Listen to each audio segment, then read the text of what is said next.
تو وہ زمانہ تھا کہ جب لوگوں کے پاس کچھ تھا نہیں تو لمبا ہاتھ کر کے کہتے تشکر کا لہجہ کتنا دل آویز تھا، اللہ کا شکر ہے. اور آج کہتے بس گزر ہو ہی رہی ہے، بس چل ہی رہا ہے. تو ناشکری بڑھتی چلی جا رہی، اتنا کچھ ہونے کے باوجود جو ہے وہ ان کا بھی چل ہی رہا ہے.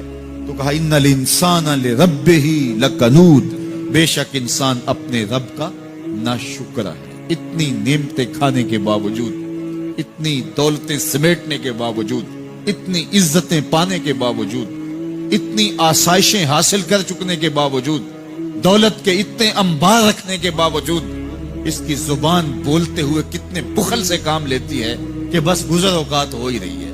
حضور علیہ السلام نے فرمایا کہ مومن کا معاملہ بھی بڑا عجیب ہے کہ اسے اگر تکلیف ہوتی ہے تو اس پر وہ صبر کرتا ہے، یا اسے خوشی ملتی ہے تو اس پر وہ شکر کرتا ہے. تو دونوں صورتوں میں اللہ اس کو اجر عطا کرتا ہے، اور یہ صرف شان مومن کی ہی ہے. میرے نبی نے فرمایا اسلام کا سب سے عظیم عمل کیا ہے؟ صحابہ نے کہا نماز. آپ نے کہا نہیں. انہوں نے کہا جی جہاد. آپ نے کہا نہیں. روزہ نہیں. حج نہیں. صدقہ نہیں. اچھا تو کیا ہے؟ آپ نے کہا محبت. اسلام کا سب سے عظیم عمل محبت ہے. میری آنے والی سب نسلیں تیرے گھر آئے، تیرا در دیکھیں، تیرے گھر آئے، تیرا در دیکھیں. اسباب ہوں ان کو ایسے وہم، اللہ کرم، اللہ کرم. حضور اکرم صلی اللہ علیہ وسلم کی احادیث مبارکہ ہے کہ اس دنیا میں سب انسان گنہگار ہیں، اور ان سب گنہگار انسانوں میں سب سے بہترین انسان وہ ہے جو توبہ کر لے. وہ کسی نے بڑا خوبصورت جملہ لکھا تھا. اس نے کہا جب چھوٹے تھے تو لڑائی ہوتی تھی، ایک کہتا تھا ماں میری ہے، دوسرا کہتا تھا نہیں ماں میری ہے، اور اس بات پہ لڑتے تھے. ایک کہتا تھا ماں میری ہے، دوسرا کہتا تھا ماں میری ہے. پھر کہتے تھے چلو ماں سے پوچھ لیں، تو ماں پھر ہنس کے دونوں کو ٹال دیتی تھی، کیونکہ اسے پتا تھا کوئی وقت اور بھی آئے گا، تو وہ ہنس کے دونوں کو ٹال دیتی تھی. ایک زمانہ تھا لڑائی یہ تھی ماں میری ہے، ماں میری ہے.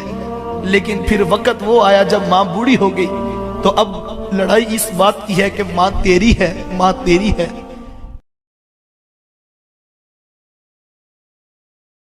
وہ آدمی جس میں تنہائی میں اللہ کا ذکر کیا، اللہ کو یاد کرنے بیٹھ گیا، کوئی دیکھنے والا نہیں تھا، وہ تنہا تھا، حجرے میں تھا، اپنے بند کمرے میں تھا، اپنے رب کو یاد کیا. اللہ کی یاد کرتے کرتے اس کی آنکھوں سے آنسو ٹپکنے لگے، اس کی آنکھیں آنسوں کا خراج دینے لگی. تو میرے اور آپ کے آقا و مولا نے فرمایا کہ یہ آنسو اتنے قیمتی ہیں، ان آنسوؤں کے بدلے میں قیامت کے دن اسے عرش الہی کا سایہ نصیب ہوگا.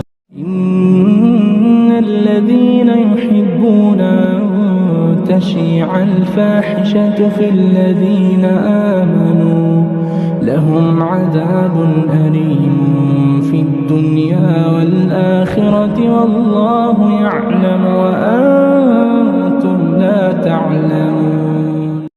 بھائیو اللہ کی قسم اگر اللہ راضی ہے تو موت سے خوبصورت کوئی پیغام کوئی نہیں.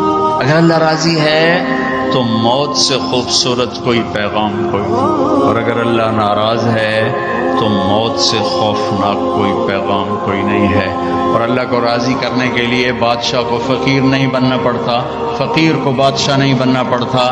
بس کی محمد سے وفات ہونے تو ہم تیرے ہیں، یہ جہاں چیز ہے کیا لوح و قلم تیرے ہیں. انسان اکیلا کبھی آگے نہیں بڑھتا. ماں باپ کی تربیت ہوتی ہے، اس میں رشتہ داروں کا ہاتھ ہوتا ہے، اس میں اساتذہ کا ہاتھ ہوتا ہے.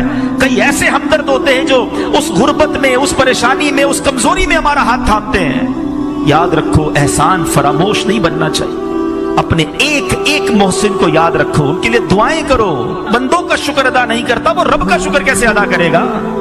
تو ہمیشہ شکر گزار اور مہربان رہنا چاہیے.